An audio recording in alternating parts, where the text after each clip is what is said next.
Shalom, kami menyambut saudara sekalian dan juga bagi Anda yang baru pertama kali bergabung dalam ibadah online GBI Bethel.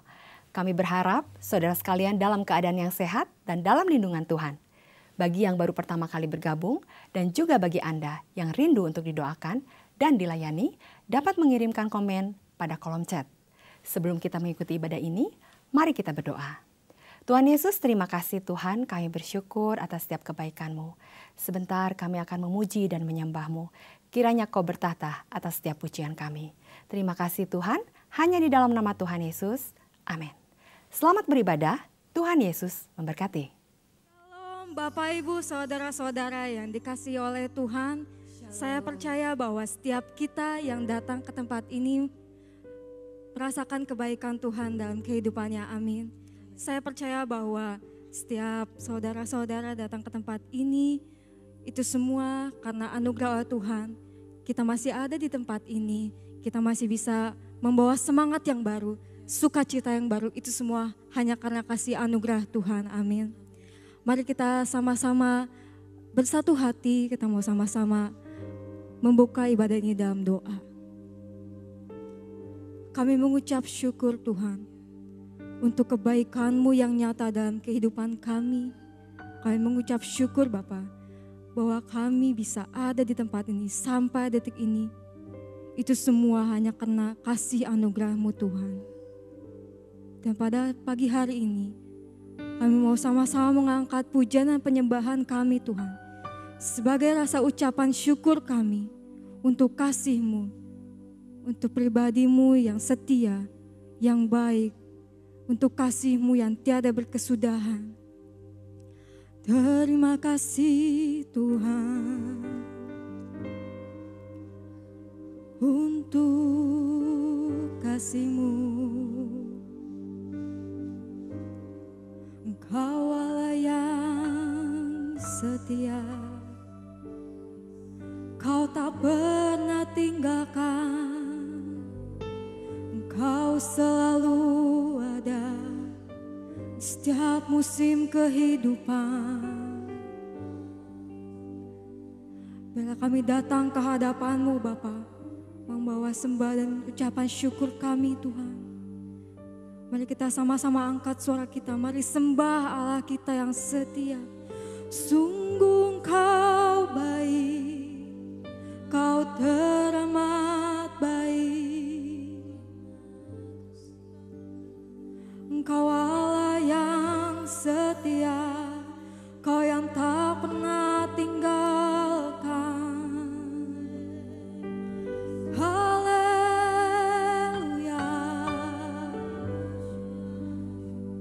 Kami sembah nama-Mu yang besar.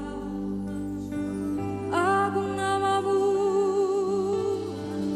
besar nama-Mu.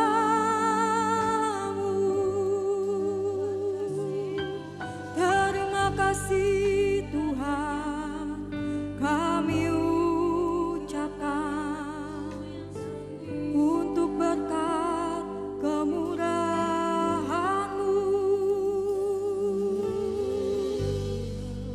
Mengalirlah Roh-Mu di atas kami, mengalirlah penuhi kami Tuhan dengan Roh Kudus-Mu. Kami mau sama-sama nyatakan Tuhan kekaguman kami atas kebaikan-Mu yang nyata dalam kehidupan kami. Kami mau mengucap syukur Tuhan. Thank you Jesus. Semuanya Engkau-lah Tuhan yang layak untuk disembah.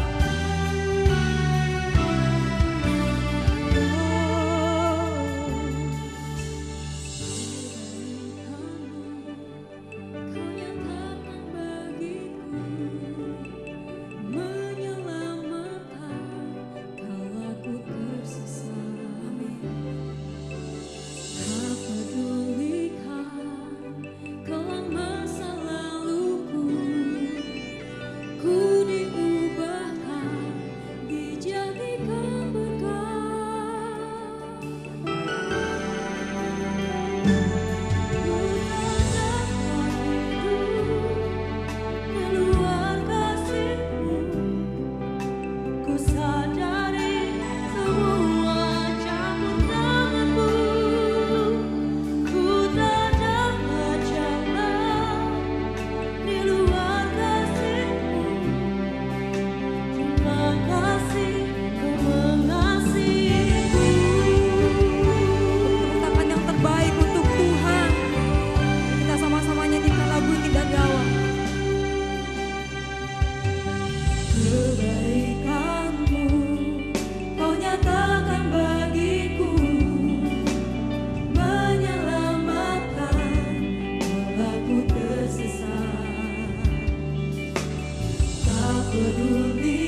Terima kasih Tuhan atas hadirat-Mu. Kami semua dikuatkan. Kami bersyukur mempunyai Tuhan Yesus yang baik. Sebentar kami akan mendengarkan sebagian dari firman-Mu. Kiranya Kau akan memberkati hamba-Mu. Kami siap menerima lawatan-Mu hanya di dalam nama Tuhan Yesus. Amin. Shalom. Saya percaya kita semua diberkati melalui kesaksian pujian yang telah kita terima. Tadi pagi saya menyampaikan firman dengan judul Hidup di dalam Kasih Karunia. Ibadah ini saya akan lanjutkan dengan judul Mengalami Kasih Karunia Kristus. Nanti sore saya akan khotbah juga yang berbeda. Jadi saudara bisa mengikuti lewat YouTube supaya bisa belajar banyak kebenaran firman. Mari kita akan lihat Yohanes 1 ayat 16 dan 17. Mengalami kasih karunia Kristus. Karena dari kepenuhannya kita semua telah menerima kasih karunia demi kasih karunia. Sebab hukum Taurat diberikan oleh Musa, tetapi kasih karunia dan kebenaran datang oleh Yesus Kristus. Amin. Saya percaya kita rindu menjadi orang yang diberkati Tuhan, tapi lebih daripada itu, kita menjadi orang yang hidup berkenan kepada Tuhan. Dan jika demikian, kita harus hidup di dalam kasih karunia Kristus. Kita harus mengalami favor of God, perkenanan Tuhan, anugerah Allah di dalam kehidupan ini. Pertama saya ingin jelaskan apa yang dimaksud dengan kasih karunia Kristus itu. Makna kasih karunia adalah ini, pemberian kepada orang yang tidak layak untuk menerimanya. Dan kalau kita menerima pemberian itu bukan berdasarkan kebaikan kita sebagai penerima, tapi semata-mata karena kebaikan Tuhan sebagai sang pemberi. Kalau misalnya saudara bekerja lalu akhir bulan saudara mendapatkan gaji, itu bukan kasih karunia, itu bukan anugerah. Itu adalah hak saudara. Saudara bekerja, saudara mendapatkan gaji. Tetapi kalau kita tidak melakukan pekerjaan apapun, tiba-tiba ada orang memberikan Pemberian cuma-cuma. Ada orang yang tergerak hati kasih mobil untuk saudara. Saudara nggak pernah kerja buat dia, saudara tidak pernah melakukan kebaikan untuk dia. Saudara tiba-tiba diberi free gift. Maka itu adalah kasih karunia atau anugerah. Saudara-saudara, kalau kita menerima pemberian cuma-cuma, tidak berarti pemberian itu murahan. Misalnya kalau saudara dikasih mobil tadi, mobilnya nggak murah. Tetapi ada orang lain yang sudah membayar dengan harga yang mahal agar saudara menerima manfaatnya, menerima mobil itu dengan cuma-cuma. Kalau saudara misalnya sedang makan di sebuah restoran dan waktu kita mau bayar, kasirnya bilang, udah dibayarin Pak sama tadi tuh. Mungkin temen ya yang tadi lambe-lambeikan tangan. Oh iya saya tahu, tapi saya nggak tahu bahwa dia bayarin saya. Saudara, harganya mungkin mahal, tetapi karena dia sudah membayar, maka kita tidak berkewajiban membayar lagi. Itulah kasih karunia. Tuhan memberikan pemberian yang baik kepada kita dan kita tinggal menerimanya dengan iman. Saudara-saudara, dalam Yohanes 1 ayat 17 tadi dikatakan, kasih karunia itu datang oleh Yesus Kristus. Jadi Allah tidak hanya berkata, I love you, aku mengasihimu. Tapi sebaliknya dia datang ke dunia melalui Tuhan Yesus Kristus. Membawa berkat dan kehidupan bagi setiap orang yang percaya. Pencuri datang hanya untuk mencuri, membunuh, membinasakan. Tapi Yesus datang supaya kita mempunyai hidup dalam segala kelimpahan. Efesus 1 ayat 13 berkata, terpujilah Allah dan Bapa Tuhan kita, Yesus Kristus, yang dalam Kristus telah mengaruniakan kepada kita segala berkat rohani di dalam sorga. Dengarkan saya, kalau engkau sungguh beriman kepada Yesus, saudara tidak hidup di bawah kutuk, engkau hidup di bawah berkat. Karena waktu Yesus disalib, segala kutuk telah dia tanggung di atas kayu salib. Dan dari dalamnya mengalir berkat kehidupan kepada kita. Jangan pernah bilang saya orang terkutuk, saya orang sial. Katakan saya dicintai Tuhan, saya ditebus oleh Tuhan Yesus. Dosa saya sudah diampuni, saya diberkati oleh Tuhan. Karena saya adalah anak yang dikasihi oleh Tuhan sendiri. Kalau saudara mendapatkan kasih karunia, engkau mendapatkan hal yang luar biasa. Kalau misalnya di satu jalan, orang jualan makanan semua, tapi restoran saudara lebih laris dari restoran yang lain. Padahal sebetulnya harganya mirip-mirip, rasanya juga mirip-mirip. Dan kalau saudara mengalami itu kasih karunia. Orang dunia pikir laki, kebetulan, keberuntungan. Saya bilang itu adalah kasih karunia. Saya beberapa kali naik pesawat, beli biasa tiket ekonomi. Tapi saya pernah dipindahkan ke tiket kelas bisnis. Tanpa saya tahu kenapa saya yang mendapatkan hal tersebut. Saya naik Garuda pernah pindah ke kelas bisnis. Saya naik SQ pernah dipindahin dari ekonomi ke kelas bisnis. Saya naik KLM pesawat Belanda pernah dipindahkan ke kelas bisnis. Saya naik pesawat Arab Etihad pernah dipindahkan ke kelas bisnis. Saya juga bingung kenapa saya yang dipindahin. Dan dipindahkannya bukan cuma sekali, berkali-kali saudara. Saya tanya rekan hamba Tuhan yang lain, enggak saya enggak pernah tuh. Oh ya kasih karunianya beda. Dan apakah saya lebih baik daripada dia? Enggak juga saudara. Di Bandung ini ada hamba Tuhan yang sudah lama tinggal lebih lama daripada saya. Dia berusaha membangun gereja, mengurus izin, enggak dapat sampai hari ini. Kita mengurus walaupun sulit, tapi kita dapat izin resmi gereja. Apa saya lebih hebat doanya daripada mereka? Tidak. Kasih karunia. Kalau engkau mendapatkan kasih karunia, apa yang engkau anggap sulit dipermudah oleh Tuhan. Akuilah dia dalam segala lakumu, maka dia akan meluruskan jalan hidupmu. Saya yakin gini ya, kalau Tuhan tutup pintu berkat bagimu, saudara boleh kerja banting tulang peras keringat, gak ada hasil. Tapi kalau Tuhan sudah buka pintu berkat bagimu, tidak akan ada orang yang bisa menutupnya. Mungkin teman sekantormu ingin menjegal, menjelek-jelekan saudara. Dia cari muka kepada bosmu. Saudara pandang kepada Tuhan. Di dalam Kristus ada kasih karunia, ada kebaikan Allah yang melimpah yang engkau akan terima seumur hidupmu. Bahkan mungkin satu kali sainganmu bisa mendepak engkau. Engkau mengalami hal yang tampaknya buruk. Jangan khawatir, pertandingan belum selesai. Apa yang tidak pernah dilihat oleh mata, didengar oleh telinga, tidak pernah timbul dalam hati, Allah akan sediakan bagi setiap orang yang mengasihi Dia, yaitu orang yang hidup di dalam kasih karunia Allah. Saudara rindu hidup dalam kasih karunia, mengalami kebaikan Tuhan. Amin. Berikan tepuk tangan yang meriah untuk Tuhan. Bagaimana supaya kita selalu mengalami kasih karunia Kristus? Roma 5 ayat 2 mencatat hal ini.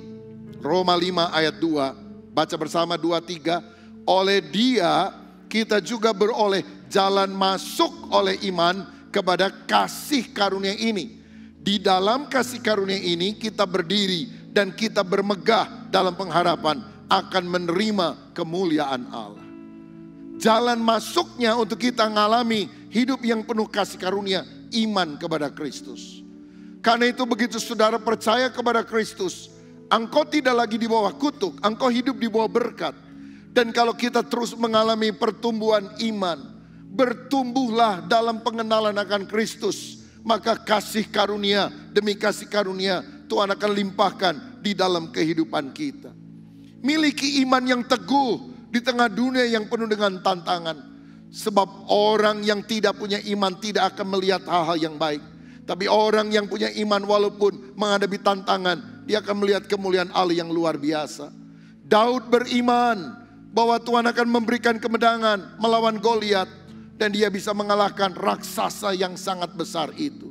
Saya mau bilang kalau hari ini saudara sedang mengalami tantangan besar bagaikan Goliat dan kau merasa dirimu kecil seperti Daud, beriman kepada Tuhan. Tantanganmu yang terbesar bisa menjadi mujizatmu yang terbesar. Kesulitanmu yang paling besar akan menjadi kesaksianmu yang paling hebat. Karena ketika engkau mengalami kasih karunia, Allah akan membuat semua yang sulit menjadi mudah bagimu. Karena Dia yang akan mengatur jalan kehidupan kita. Iman adalah jalan masuk untuk menerima kasih karunia yang mendatangkan kemuliaan bagi nama Tuhan. Nah saudara, saya ingin jelaskan sedikit perbedaan antara mercy atau dalam bahasa Indonesia rahmat, kemurahan Tuhan, dengan grace atau kasih karunia. Ini dua hal yang berhubungan bagaikan dua sisi dari satu mata uang logam. Karena rahmat, karena kemurahannya, by His mercy, kita tidak mendapat apa yang seharusnya kita dapatkan. Apa yang seharusnya kita dapatkan? Hukuman. Apa yang seharusnya kita dapatkan sebagai orang berdosa? Kutuk. Tetapi oleh rahmatnya kita tidak mendapatkan hal yang buruk itu. Sebaliknya, by His grace, karena kasih karunia atau anugerahnya, kita mendapatkan apa yang seharusnya tidak kita dapatkan. Keselamatan, berkat, itu sebetulnya kita tidak layak untuk menerimanya. Tapi dalam Kristus kita bisa menerima hal-hal yang baik itu. Ayatnya Roma 6 ayat 23. Sebab upah dosa ialah maut, tetapi karunia Allah ialah hidup yang kekal dalam Kristus Yesus Tuhan kita. Yang jelek maut kita tidak terima, yang bagus keselamatan dalam Yesus kita dapatkan. Betapa beruntungnya hidup di dalam Kristus. Segala berkat rohani Tuhan berikan kepadamu, terutama berkat terbesar, keselamatan, kepastian jaminan masuk sorga. Hidup di dunia sesukses-suksesnya cuma 70-80 tahun lalu mati. Tapi kalau kita percaya kepada Yesus, jutaan tahun, miliaran tahun, triliunan tahun, tak terhingga kita bersama dalam keabadian. Dan itulah berkat rohani terbesar yang kita dapatkan. By His mercy, by His grace. Saya mau bilang bahwa kemurahan hati Tuhan melampaui keadilannya. Kadang-kadang kita suka bertanya, kenapa begini? Gak adil itu, gak benar ini. Kita pikir timbangan Tuhan itu hanya timbangan keadilan. Saya mau bilang kalau Tuhan itu hanya maha hadir, kita hanya Maha Adil, kita mestinya masuk neraka semua. Itu pertanda Tuhan adil. Karena kita semua pernah berdosa. Tuhan itu bukan hanya adil, Dia Allah yang berkemurahan, penuh kasih karunia. Saya ambil satu contoh perikop Alkitab. Dalam Matius 20, nanti saudara bisa baca lebih jauh di rumah. Ada seorang tuan memanggil orang yang duduk-duduk di pinggir jalan. Kamu kerja ya di ladang saya. Nanti saya kasih upah 1 dinar. Kalau kamu sudah kerja sampai sore. Oke, setuju, deal. Saudara jam 9 dia lihat orang lain, kamu kerja ya. Nanti saya kasih upah. Jam 12, jam 5, jam 3 sore, jam 5 sore. Dia panggil orang lain jadi banyak yang kerja. Dan jam 6 setelah selesai bekerja, dia kasih. Dia kasih ke yang jam 6 1 dinar, yang jam 9 1 dinar, jam 12 1 dinar, jam 15 1 dinar, jam 17 1 dinar. Orang yang kerja awal ngomel, saudara. Masa kita kerja seharian disamain sama orang yang kerja cuma 1 jam? Tuannya bilang apa? Kita kan sudah deal. 1 hari 1 dinar. Aku tidak merugikan kamu. Betul, betul. Tetapi kenapa orang ini baru kerja sejam sudah mendapatkan gaji yang sama? Aku bukan hanya Tuhan yang adil, aku Tuhan yang berkemurahan. Keadilan itu sangat luar biasa, tapi kemurahan Tuhan mengatasi keadilannya. Ini luar biasa. Inilah konsep anugerah yang kita terima dari pengajaran firman. Saya bacakan Matius 20 ayat 13. Tetapi Tuhan itu menjawab seorang dari mereka, saudara, aku tidak berlaku tidak adil terhadap engkau. Bukankah kita telah sepakat sedinar sehari? Karena aku adil. Ayat 15. Tidakkah aku bebas mempergunakan milikku menurut kehendak hatiku? Atau irikah engkau karena aku murah hati? Kenapa Tuhan memilih Yakub sebagai bapa leluhur Israel? Yakub ini bapaknya dia tipu, kakaknya dia tipu, mertuanya dia tipu. Penipu ulung ini. Kenapa dia menjadi cikal bakal bangsa pilihan Allah Israel yang kemudian melahirkan Mesias, Yesus Kristus? Apa karena dia baik? Bukan, karena pilihan kasih karunia. Karena Tuhan yang baik. Saudara-saudara sekalian, mengapa bangsa Israel dipilih menjadi bangsa pilihan Allah? Tuhan bilang kamu bangsa yang tegar tengkuk. Justru untuk menunjukkan kemurahan hati Tuhan, Dia memilih orang yang tidak mampu, tidak bisa, tidak layak untuk dipakai Tuhan. Kalau saudara dipakai Tuhan melayani dalam bidang apapun, jangan pernah menepuk dada dan berkata, hebat ya saya dipakai Tuhan. Kita melayani karena kasih karunia Tuhan. Saya jadi pendeta karena kasih karunia Tuhan. Aku gak layak Tuhan, tapi Engkau berkemurahan. Inilah keajaiban kasih karunia. Tuhan mau mengangkat orang-orang yang berdosa, orang yang lemah seperti kita, untuk menjadi biji mata harta kesayangannya. Nah sekarang apa manfaat atau dampak kasih karunia dalam kehidupan kita? Yang pertama menyelamatkan. Efesus 2 ayat 8-10.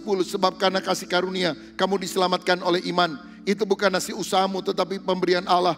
Itu bukan hasil pekerjaanmu. Jangan ada orang yang memegahkan diri. Karena kita ini buatan Allah. Diciptakan dalam Kristus Yesus untuk melakukan pekerjaan baik. Yang dipersiapkan Allah sebelumnya. Ia mau supaya kita hidup di dalamnya. Kita selamat bukan karena banyak amal, perbuatan baik. Tapi karena pemberian Allah, cuma-cuma karena kita beriman kepada Tuhan Yesus Kristus. Kalau saudara merasa dirimu bisa baik, sempurna, pilih macam-macam agama ada. Saya percaya kepada Yesus karena saya tahu dengan kemampuanku aku tidak mungkin masuk sorga. Dan aku sujud di bawah kakinya. Dan saya berkata, Tuhan ampuni saya orang berdosa. Dan dari salib itu kasih karunia Allah mengalir, melimpah dalam kehidupan kita. Jika demikian apakah kita harus berbuat baik? Tentu saja. Ayat 10 mengatakan hal itu.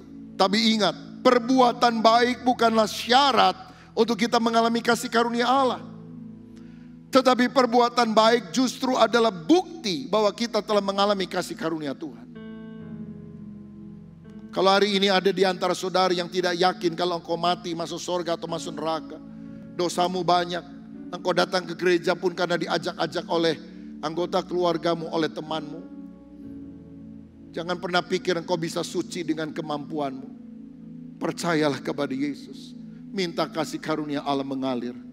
Kasih karunia itu menyucikan kehidupan kita. Yang kedua, kasih karunia memberkati kita. Amsal 10 ayat 22. Berkat Tuhanlah yang menjadikan kaya. Susah payah tidak akan menambahinya. Saudara mau kaya? Percaya bahwa Tuhan Bapa Sang Pemelihara memberkati kita. Jikalau bukan Tuhan membangun rumah, sia-sialah usaha orang membangunnya. Jikalau bukan Tuhan mengawal kota, sia-sialah pengawal berjaga-jaga. Karena Tuhan memberikan berkat kepada anak-anak yang dicintainya. Pada waktu apa? Tidur. Bukan malas-malesan. Tapi maksudnya kita sudah melakukan bagian kita. Lebih daripada itu kita berserah kepada Tuhan. Dan kemudian Tuhan bekerja untuk memberkati kehidupan kita. Yang paling enak itu hidup seperti Raja Daud. Dalam Mazmur 23 ayat yang ke-6 dia berkata, kebajikan dan kemurahan belaka mengikuti aku sepanjang umur hidupku. Yang paling enak itu hidup dikejar-kejar berkat, diikuti oleh berkat. Sayangnya banyak orang sekarang bukan dikejar berkat, dikejar utang, saudara-saudara. Kenapa Daud bisa bilang kebajikan mengikuti aku? Karena di ayat 1 dia bilang Tuhan adalah gembalaku, tak akan kekurangan aku. Cari dahulu kerajaan Allah dan kebenarannya. Semua hal yang lain Tuhan akan tambahkan kepada saudara. Nomor satukan Tuhan. Yang gak masuk akal Tuhan bisa berikan kepada saudara. Sekian tahun yang lalu, sehabis khotbah di Bangkok, di sebuah gereja yang mengundang saya, ada seorang ibu datang dan berkata, Pak Pendeta bisa tolong doakan saya. Saya punya 5 toko bersama suami. Suaminya orang Thailand, gak bisa ngomong bahasa Indonesia. Istrinya lahir di Indonesia, tapi sudah puluhan tahun di Thailand. Tapi karena krisis ekonomi semuanya tutup. Suami saya cari pekerjaan, saya juga ingin cari pekerjaan. Pak Pendeta bisa tolong doakan saya supaya saya dapat pekerjaan yang bagus, yang gajinya besar. Karena saya juga harus sekolahkan anak-anak saya. Selama ini dia sekolah di sekolah internasional, tapi karena krisis ekonomi, 2 orang anaknya yang masih remaja, dia kirim ke rumah mamahnya, yaitu nenek daripada anak ini di Jakarta untuk sekolah di Indonesia. Jadi tolong Pak Pendeta ya doakan yang saya bisa dapat kerjaan yang bagus, gajinya besar, dan saya bisa sering mengunjungi anak saya yang ada di Jakarta. Saya tanya, Ibu pendidikan apa? Gelar apa? Oh enggak ada Pak. Pernah kerja di perusahaan apa barangkali? Oh saya pernah kerja 6 bulan. Maksudnya 6 bulan di satu tempat lalu di tempat lain kerja lagi gitu. Enggak, selebihnya ibu rumah tangga. Enggak punya gelar, cuma kerja 6 bulan. Usia sudah di atas 40. Enggak masuk akal nih. Minta gajinya besar, bisa kunjungi anaknya ke Jakarta. Gimana caranya saudara sekalian? Kan enggak masuk akal. Ya minta doa pendeta sih boleh, tapi rasional dikit gitulah kira-kira. Jadi saya doakan dia juga. Dan saya bilang, Tuhan beri anakmu ini kasih karunia. Saya enggak ngomong lagi beri mujizat loh saudara sekalian. Beri kasih karunia. Tapi saya tidak jelaskan kasih karunia artinya pemberian kepada orang yang sebetulnya tidak layak untuk menerimanya. 1 bulan kemudian saya waktu itu ada di Big Bear, di gunungnya di Los Angeles saudara, ada retreat di sana. Nah kemudian selesai sesi malam itu saya masuk ke kamar, ada internet, saya buka laptop, ada email masuk dari ibu tadi. Puji Tuhan Pak, saya sudah diterima di sebuah perusahaan. Namanya Siam Steel. Kalau Indonesia Krakatau Steel kira-kira. Dan sebetulnya Saya itu nggak masuk kriteria. Karena yang mewawancara bilang, kamu itu nggak masuk kriteria. Tapi setelah dilihat, bos bilang udah pilih dia aja. Mau nggak kerja di sini? Oh mau, tapi gajinya berapa? Sekian. Oh nggak, kurang besar. Saya minta gajinya lebih besar. Itu sampai orang bilang, kamu ini diterima aja udah syukur. Loh saya dulu istri pengusaha. Jadi kalau saya gaji kecil, buat apa katanya. Akhirnya orangnya runding lagi sama pimpinannya. Oke, setuju. Gaji yang kamu minta disetujui dengan catatan. Kamu kerjanya bukan hanya dari Bangkok. Kamu kerjanya juga harus minimal 7-10 hari di Indonesia, di Jakarta. Tiket pulang pergi kami tanggung, semua penginapan kami tanggung. Tapi kamu harus tinggalkan keluargamu di Thailand dan 7-10 hari harus ada di Jakarta. Dan orang ini dipilih, padahal yang lain itu yang ngelamar banyak saudara. Ada yang gelarnya tinggi, profesor, doktor, kotor, bocor. Begitu saudara. Tapi nggak kepilih karena yang dipilih oleh pimpinannya itu asalnya dia asal dari Indonesia. Mungkin dia pikir Indonesia banyak jalan tikusnya. Jadi kalau orang Indonesia jalan tikus dia tahu. Entah seperti itulah. Jadi mau nggak kamu? Kerjanya mesti bolak-balik ke Indonesia. Dia bilang siap. Dan dia tidak cerita, memang anaknya akan menunggu mamanya di Jakarta. Dan selama bertahun-tahun dia kerja itu sampai kondisi ekonomi mereka menjadi lebih baik. Ini kasih karunia. Favor of God. Nggak masuk akal. Nggak bisa. Tapi kalau Tuhan memberimu kasih karunia, apa yang nggak kebayang Tuhan akan berikan kepada saudara. Siapa yang rindu kasih karunia mengalir dalam hidup saudara. Haleluya. Puji Tuhan.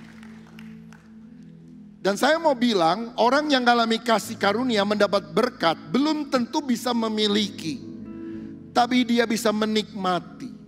Pengkhotbah 6 ayat 1 dan 2. Ada suatu kemalangan yang telah kulihat di bawah matahari yang sangat menekan manusia, orang yang dikaruniai Allah kekayaan, harta benda dan kemuliaan, sehingga ia tak kekurangan suatu pun yang diinginkannya. Tetapi orang itu tidak dikaruniai kuasa oleh Allah untuk menikmatinya, melainkan orang lain yang menikmatinya. Inilah kesia-siaan dan penderitaan yang pahit. Untuk berbahagia perlu dua hal, karunia memiliki, yang kedua kuasa untuk menikmati. Kalau saudara harus pilih salah satu, jangan pilih karunia memiliki, tapi pilih kuasa untuk menikmati. Karena orang yang memiliki belum tentu bisa menikmati, tapi orang yang menikmati tidak harus memiliki. Saudara nggak perlu memiliki beca, tapi saudara bisa naik beca kalau di kota kecil. Dan nggak perlu pikir kapan ya saya bisa jadi tukang becanya. Lebih enak menikmati daripada sekedar memiliki. Bahkan di dalam Pengkhotbah 3 ayat 13 dikatakan demikian. Dan bahwa setiap orang dapat makan, minum dan menikmati kesenangan dalam segala jerih payahnya, itu juga adalah pemberian Allah. Kalau saudara bisa makan, minum, nikmat, itu kuasa untuk menikmati. Orang lain makanannya mewah-mewah, sariawan, gak ada semangat makan, sakit ini itu, percuma saudara. Orang lain makanannya mewah, capcay, buyunghai, barongsai. Saudara makan cuma nasi saja, angetlah ya. Cuma sama kecap. Ya ada teri dikit, ya ada tahu, tempe, ada ayam goreng. Ya memang enak saudara ya. 5 sehat, 6 sempurna, 4 sehat, 5 sempurna, 6 kenyang, 7 sebe, begitu saudara. Kita bisa makan nikmat, itu berkat Tuhan. Ada seorang pemilik hotel pernah minta saya berdoa. Stres, gelisah, gak bisa tidur. Dan dia bilang, Pak, tukang beca di depan hotel saya lebih bahagia daripada saya. Karena dia lihat, waktu gak bisa tidur, dia lihat tukang beca tidur di becanya ngorok, saudara-saudara. Dia tidur di spring bed yang bagus, yang harganya puluhan juta, nggak bisa tidur. Tidur sebentar, mimpi dikejar celeng tanduknya 5, bangun lagi. Lebih enak kan tukang beca daripada saya. Saya hanya mau ngomong kalau gitu, Gimana kita tukeran Pak? Tukang beca jadi pemilik hotel, Bapak jadi tukang beca, siapa tahu bahagia. Saya mau bilang semua anugerah Tuhan. Banyak orang dari muda sampai tua banting tulang peras keringat karena dia pikir nanti kalau sudah tua dia akan nikmati. Ternyata waktu dia tua udah sakit-sakitan, nggak bisa menikmati. Pak, ayo sate babinya enak banget loh. Aduh, nggak bisa, kolesterol. Ini jusnya enak banget. Aduh, nggak bisa, kencing manis. Makan nggak bisa, minum nggak bisa. Duit banyak. Oh, ya udahlah kalau gitu nggak bisa makan, nggak bisa minum. Jangan berdiri terus. Duduk yuk di samping saya. Aduh, nggak bisa. Loh kenapa? Ambeien. Lah, saudara sekalian. Karena itu mari kita menjadi orang yang minta kasih karunia sehingga kita bisa menikmati hal-hal yang baik yang berasal dari Tuhan. Yang ketiga, kasih karunia memampukan. Memampukan kita mengatasi masalah yang berat. Bahkan memampukan kita melayani Tuhan dengan kuasa Roh Kudus. Itulah yang dikatakan Paulus 1 Korintus 15 ayat 10. Tetapi karena kasih karunia Allah, aku adalah sebagaimana aku ada sekarang. Dan kasih karunia yang dianugerahkannya kepadaku tidak sia-sia. Sebaliknya aku telah bekerja lebih keras daripada mereka semua. Tetapi bukannya aku, melainkan kasih karunia Allah yang menyertai aku. Aku ini menerima kasih karunia. Paulus itu mengalami banyak kesulitan dalam hidupnya. Karam kapal berkali-kali, mau dibunuh berkali-kali. Tapi dia bisa tegar, segala perkara dapat kutanggung di dalam Yesus yang memberikan kekuatan kepadaku. Bahkan dia menulis hampir setengah kitab perjanjian baru. Dia menanam gereja-gereja di mana-mana pada masa hidupnya. Karena apa? Pengurapan Allah, pengurapan kasih karunia memampukan kita mengatasi pergumulan hidup. Dan membawa kita menjadi berkat bagi banyak orang. Kalau saudara divonis dokter punya penyakit yang berat, mestinya engkau sedih, takut, kecewa. Tapi saudara berdoa dengan pasrah, hidup mati di tangan Tuhan. Bagiku hidup adalah Kristus, mati adalah keuntungan. Dan saudara tetap memiliki sukacita, bersaksi kepada orang-orang yang ada di rumah sakit. Itu adalah kasih karunia. Mungkin engkau sudah mengalami kesulitan keuangan, tapi engkau masih tetap bisa berbagi, memberi kepada orang-orang yang lebih susah daripada saudara. Pada ada orang kaya raya yang tidak pernah tergerak hatinya menolong orang lain. Saudara mengalami kasih karunia. Kalau engkau dititipi Tuhan anak yang autis, anak yang punya kelainan dari sejak masa kecilnya. Mungkin klep jantungnya bocor atau apapun, sehingga harus dibawa ke rumah sakit, dioperasi dengan biaya tidak sedikit. Dan kita menjadi sedih sekali karena melihat selang-selang itu masuk ke dalam tubuh bayi kita. Tapi kalau engkau masih bisa berdiri dengan kuat dan berkata, Tuhan Yesus baik, itu adalah kasih karunia. Kasih karunia bukan membebaskan kita dari masalah. Kasih karunia artinya menyadari kehadiran Allah di tengah kehidupan kita yang memampukan kita mengatasi segala-galanya. Kalau kita dengar tadi kesaksian Melita, berapa tahun lalu orang tuanya mengalami kesulitan ekonomi. Lalu ikut Indonesian Idol, baru nyanyi, gak kepilih saudara-saudara. Saudara kembarnya kepilih sampai tahap yang ketiga, tapi akhirnya tersingkir juga. Dan akhirnya dipanggil pulang oleh Tuhan. Tadi saya bicara dengan Pak Sidabutar, beliau bilang, ibu saya meninggal usia 16 tahun. Jadi waktu ibunya meninggal usianya baru 16. Saya sangat sedih. Tapi waktu anak saya meninggal, saya jauh lebih sedih. Saya bilang karena orang tua itu adalah masa lalu dan masa kini. Sedangkan anak itu masa kini dan masa yang akan datang. Dan tentu sangat pedih kehilangan semuanya. Kondisi ekonomi terpuruk, lomba gak menang, anak meninggal dunia. Tapi Tuhan punya cara yang tidak kita mengerti. Melita diminta untuk menyanyi dengan label Impact ya. Dan lagu Penolong yang Setia sudah tembus dari 6 juta penonton. Saya tadi pagi bilang, kalau dia ikut Indonesian Idol, belum tentu loh ada 6 juta orang mendengar suara lagunya.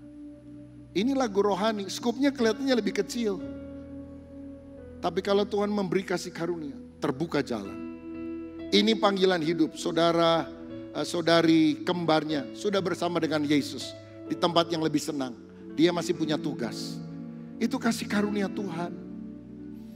Karena itu saudara sekalian, minta kasih karunia-Nya supaya kita dimampukan oleh Tuhan mengatasi segalanya.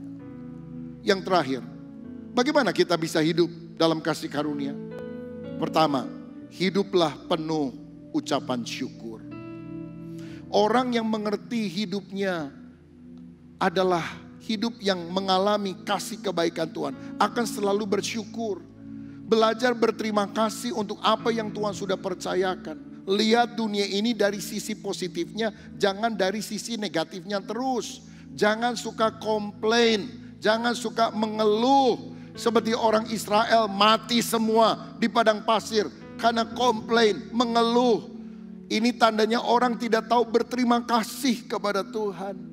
Begitu engkau bangun pagi, tak berkesudahan kasih setia Tuhan, tak habis-habisnya rahmat-Nya, selalu baru setiap pagi, besar kesetiaan-Mu. Terima kasih Tuhan, terima kasih. Hati Bapa Surgawi disukakan ketika engkau belajar berterima kasih, belajar bersyukur. Bukan karena saudara sudah kaya raya, sudah punya banyak harta, maka engkau bersyukur. Tapi kalau engkau banyak bersyukur, berkat Tuhan akan limpahkan dalam hidup saudara. Bukan karena keluargamu sudah harmonis, maka engkau bersyukur. Tapi kalau saudara banyak bersyukur, keluargamu akan lebih harmonis. Bukan karena masalahmu sudah selesai, tapi waktu engkau banyak bersyukur, masalahmu yang akan diselesaikan oleh Tuhan. Bergembiralah karena Tuhan, Dia akan memberikan kepadamu apa yang diinginkan hatimu. Jangan banyak ngeluh, punya suami pelit luar biasa, udah galak pelit. Masih syukur punya suami. Ada loh yang suaminya sudah meninggal dan istrinya menyesal kenapa dulu sering ribut, sering berantem. Anak nakal banget ini, dasar anak nakal, masih syukur punya anak. Ada orang doa bertahun-tahun gak dikaruniai anak, saudara. Rumah bocor melulu, masih syukur punya rumah. Ada orang gak pernah punya rumah. Waduh, ini motor saya, mobil saya mogok melulu, udah tua ini tahunnya. Masih untung saudara punya motor, punya mobil. Ada orang lain yang gak punya apa-apa. Orang yang menyadari semua adalah kebaikan Tuhan akan hidup penuh dengan ucapan syukur. Yang kedua, hidup dengan rendah hati. Yakobus 4 ayat 6, tetapi kasih karunia yang dianugerahkannya kepada kita lebih besar daripada itu.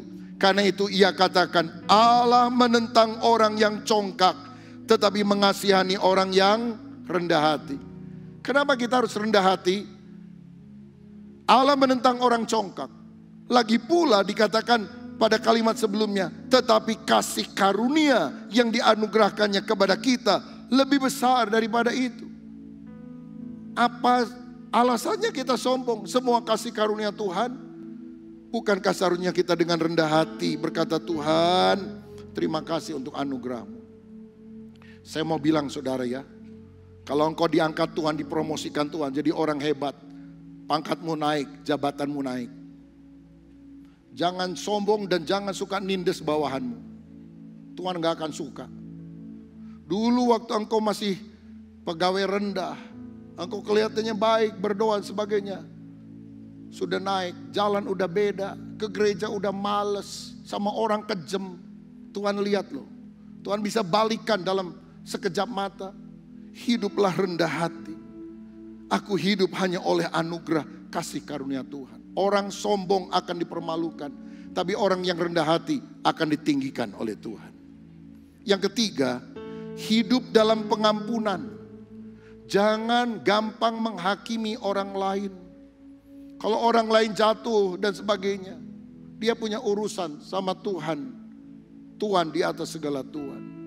Kita harus hadir, berusaha untuk membantu dia keluar dari masalahnya. Jangan hidup dalam penghakiman. Karena takaran yang kita pakai kepada orang lain, Tuhan akan pakaikan kepada kita. Kalau kita kejam sama orang lain, itu takarannya Tuhan berikan kepada kita. Karena itu mari kita punya hati yang penuh kasih karunia. berkemurahan kepada orang lain. Orang bisa salah, tapi kita harus belajar mengampuni. Suamimu pernah salah, belajar mengampuni. Istrimu mungkin pernah menyakiti engkau, belajar mengampuni. Salah itu manusiawi, mengampuni itu ilahi. Mari kita pilih jalan pengampunan. Dalam Matius 18, Tuhan memberikan contoh. Ada seorang raja yang membebaskan hutang 10.000 talenta dari seorang hambanya. Jadi dia punya hutang 10.000 talenta, itu besar sekali. Karena satu talenta itu 6.000 dinar. Jadi kalau 10.000 talenta berarti 60 juta dinar. Upah orang kerja sehari cuma sedinar. Setahun 300 hari kerja 300 dinar. Jadi kalau 60 juta dibagi 300, 200.000 tahun kerja. Jadi kalau dia mau melunasi utangnya 200 tahun, 200.000 tahun kerja rodi tanpa upah baru terlunasi utangnya. Kenapa Tuhan pakai contoh ini? Ekstrim sekali. Mana ada orang umurnya 200.000 tahun. Tuhan ingin menunjukkan hutang dosamu sangat besar. Tidak mungkin dibalas dengan amal kebaikan, perbuatan, pemberian atau apapun. Kalau saudara memberi untuk Tuhan, jangan pernah merasa berjasa. Karena Tuhan adalah segala-galanya. Tuhan yang punya segalanya, berikan hidupmu kepada Tuhan. Saya ini kalau diundang, misalnya ulang tahun atau apa, oleh orang kaya, yang bingung itu kadonya, saudara. Ngasih apa ya? Ngasih duit, duitnya lebih banyak dari saya. Kasih handphone, handphonenya lebih bagus dari saya. Ngasih rumah, saya tidak mampu. Pernah saudara ngalami diundang orang kaya, nikahan anaknya misalnya. Saya pernah beberapa kali diundang konglomerat, anaknya nikah. Bingung saudara, mau kasih apa ini? Karena dia punya segala-galanya. Saudara, apa yang engkau mau berikan kepada Tuhan? Suaramu, itu punya Tuhan. Uangmu, itu titipan Tuhan. Hidupmu, itu anugerah Tuhan. Bingung kita. Dan kalau sudah segitu, kita bilang, Tuhan jadikan aku budakmu saja. Apapun yang kau maui, aku ingin melakukannya. Dan salah satu yang Tuhan inginkan, ampuni orang yang bersalah kepadamu. Jangan simpan dendam, kepahitan, karena itu merugikan kita. Orang yang hidup dalam kasih karunia sadar. Hutang 10.000 talenta sudah dilunaskan oleh Tuhan.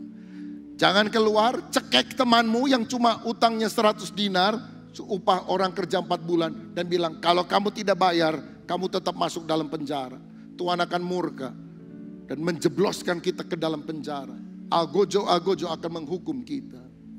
Orang yang hidup dalam kasih karunia, hidup penuh syukur, hidup dengan rendah hati, hidup dalam pengampunan, dan yang terakhir, hidup dalam kemurahan.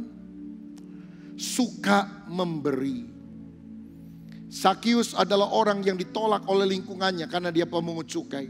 Tapi ketika Yesus bersedia masuk ke rumahnya, makan bersama dengan dia, ada acceptance, penerimaan yang dilakukan oleh Yesus. Berubahlah Sakius. Dia bilang, Tuhan, orang yang kurugikan aku ganti 4 kali lipat, dan setengah harta aku bagikan kepada orang miskin. Tuhan berkata, keselamatan sudah ada di dalam rumah ini. Orang yang hatinya dijamah oleh Tuhan, diterima oleh Tuhan, diampuni dosanya oleh Tuhan, berubah jadi generous.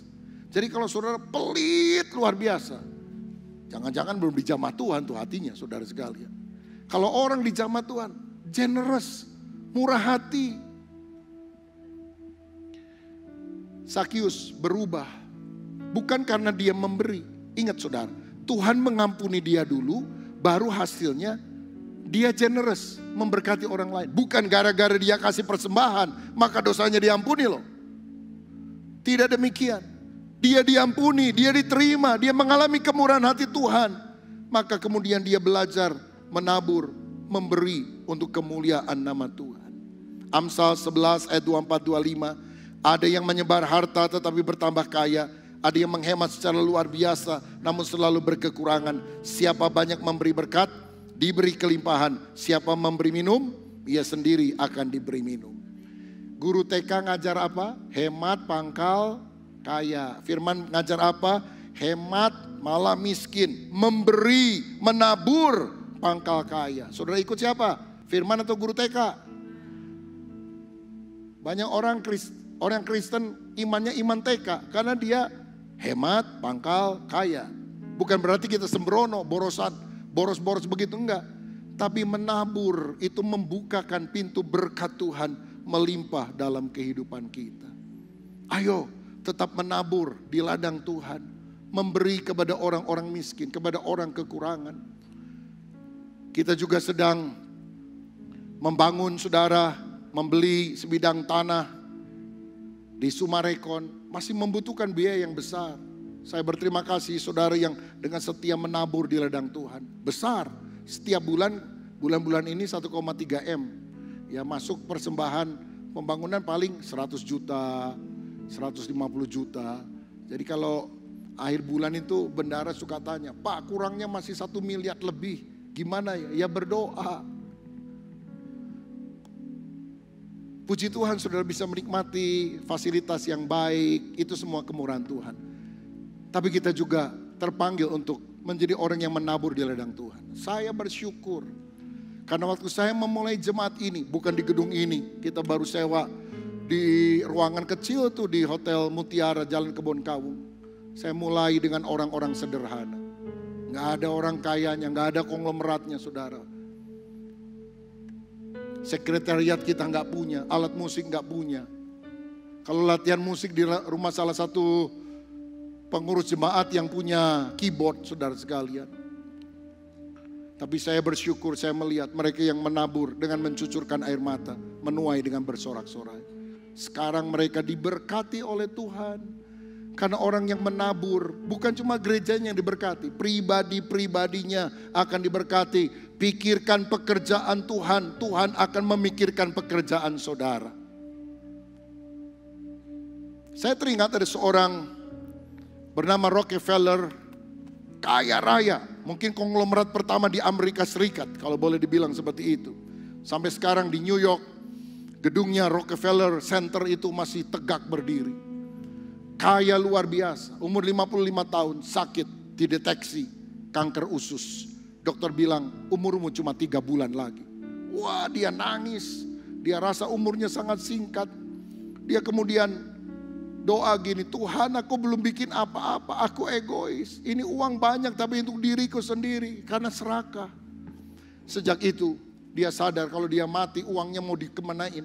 Dia sumbang panti asuhan, dia sumbang sekolah-sekolah, dia sumbang pelayanan misi, dia sumbang gereja, dia sumbang. Uang yang banyak itu dia sumbangkan. Karena dia tahu umurnya sangat singkat. 3 bulan lewat dia gak mati. 1 tahun lewat gak mati. 3 tahun lewat tidak mati. Saya jadi ingat kisah, ada pohon udah 3 tahun ditungguin gak berbuah. Tuhan bilang tebang tuh, percuma tuh ngabisin energi dari tanah tapi gak ada buahnya. Tapi pengelolanya bilang, Tuhan sabar sedikit, beri aku waktu 1 tahun. Aku akan kasih pupuk, aku akan siram, aku akan pelihara. Aku yakin dia akan berbuah. Kalau tidak berbuah, tahun depan saya akan tebang. Ini orang kaya, diberkati, gak pernah berbuah. Tebang. Mulai berbuah. 3 bulan perpanjang. 1 tahun. Malaikat bilang, bos, masih terus berbuah. Kasih 1 tahun lagi. Masih berbuah. Kasih 1 tahun lagi. Dari 3 bulan menjadi 3 tahun. Dia baru mati 33 tahun kemudian. Hizkia dikasih perpanjangan 15 tahun. Rockefeller 33 tahun tambahannya. Matinya 88 tahun. Kenapa dia sakit? Pelit. Saudara cari ayatnya dalam Alkitab ya. Orang kikir tidak masuk surga. Wah itu penjinah tuh gak masuk surga. Penjudi tuh gak masuk surga. Oh kita suka nuding-nuding orang lain. Kita bilang orang kikir tidak mendapat bagian dalam kerajaan Allah. Karena orang kikir menyembah mamon. Suami saudara kikir atau murah hati? Pap, kalau mau masuk surga harus murah hati sama saya. Gitu saudara sekali. 88 tahun baru mati. Ya kalau udah 88 udah waktunya lah, udah tua saudara sekalian. Kenapa dia sakit? Pelit. Kenapa dia sembuh? Bukan karena didoakan pendeta KKR dengan karunia kesembuhan ilahi. Dia sembuh ketika dia menabur, menjadi berkat, berbuah lebat. Ini doa saya. Kalau kita sadar semuanya dari atas, pemberian yang baik berasal dari Allah. Hiduplah dalam kasih karunia. Kita juga menjadi orang yang berkemurahan kepada sesama. Tuhan Yesus memberkati kita semuanya. Saudara yang dikasihi Tuhan, saya percaya kita semua diberkati oleh ibadah yang kita ikuti ini. Dan mari bersama-sama kita akan menutup, mengakhiri ibadah kita. Bapa Surgawi, kami menaikkan syukur karena pertolongan Tuhan dan urapan-Mu atas setiap pribadi yang sudah melayani kami melalui ibadah ini. Dan kami percaya biarlah Tuhan yang terus menolong kami untuk bukan saja hanya pasif, tetapi aktif melakukan kehendak-Mu, melakukan firman-Mu yang sudah kami dengar pada kesempatan ini. Jadikan setiap kami murid-murid yang setia, anak-anak Tuhan yang taat kepada apa yang menjadi suara Tuhan, dan berkat-berkat-Mu itu Engkau akan meteraikan di dalam hidup kami. Karena itu kami mengangkat kedua tangan kami sekarang, karena kami akan membawa berkat dari Allah Bapa Surgawi, kasih sayang dan karunia yang kekal dari Tuhan kami Yesus Kristus, juga persekutuan dan urapan yang senantiasa baru dari Roh Kudus, berkat Allah Tritunggal, yang kami terima hanya di dalam nama Tuhan Yesus Kristus. Semua kita yang percaya mari katakan, amin. Tuhan memberkati saudara sekalian.